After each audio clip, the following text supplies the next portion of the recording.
נברך את מעיין חיינו, שכינת העולם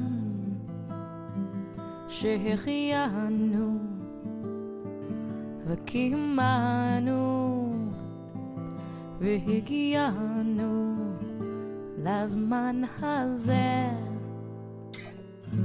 לזמן הזה.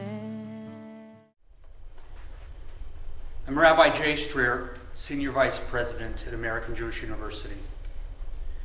During the Aseret Yemei Tshuva, these 10 days of repentance, we are inspired by our tradition to not merely accept what has come to be in our life, but challenged to turn over and over again those matters that hinder our ability to be our true self, our fullest manifestation of the holiness through which we were created.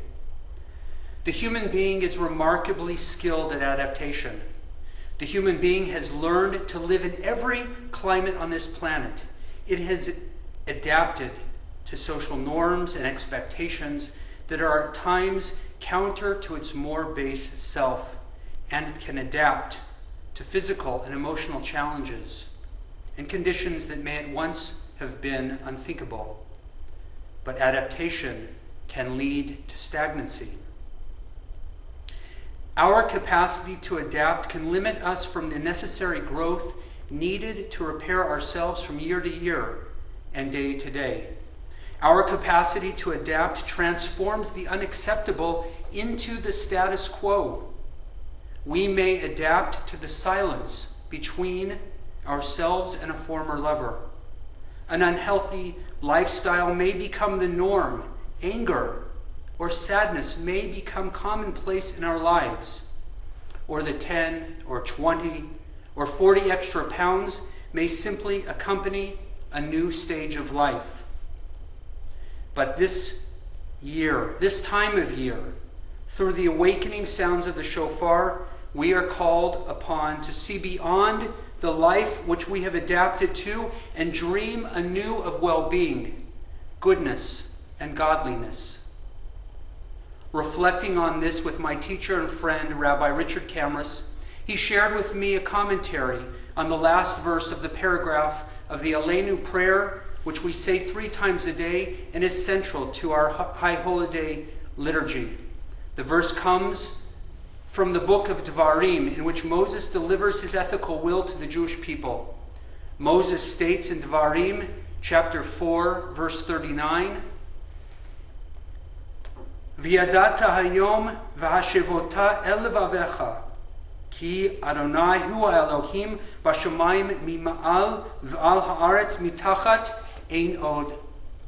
Know, therefore, this day, and bring it back repeatedly to thy innermost heart, that God alone is the God in heaven above and on the earth below. There is no other. The first chief rabbi of Israel, Rav Kook, considers the difference between the words in this verse, know, as in understanding, and reflect. Rav Kook states that sometimes people admit that there is a gap between what they know intellectually and what they are ready for emotionally. They will say, in his words, yes, this makes sense. This is a better way. There is a better way, a healthier way, a truer way. But still, it is not for me. It is too hard. I cannot do it. What Rav Kook is referring to is this amazing human ability and amazingly debilitating capacity to adapt.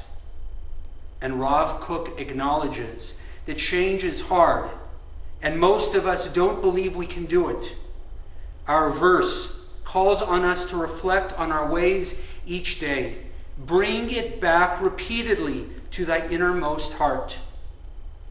The words of the Torah acknowledge that what we may know to be right and true may not always be what we have achieved. Torah reminds us of God's love for each of us as we are and as we may become, and encourages us to bring this truth back to our hearts each and every day so as to return to what we know as holy. May the days of repentance empower you to adapt to the new realities of your true self as God's creation. Gamar Chatima Tova.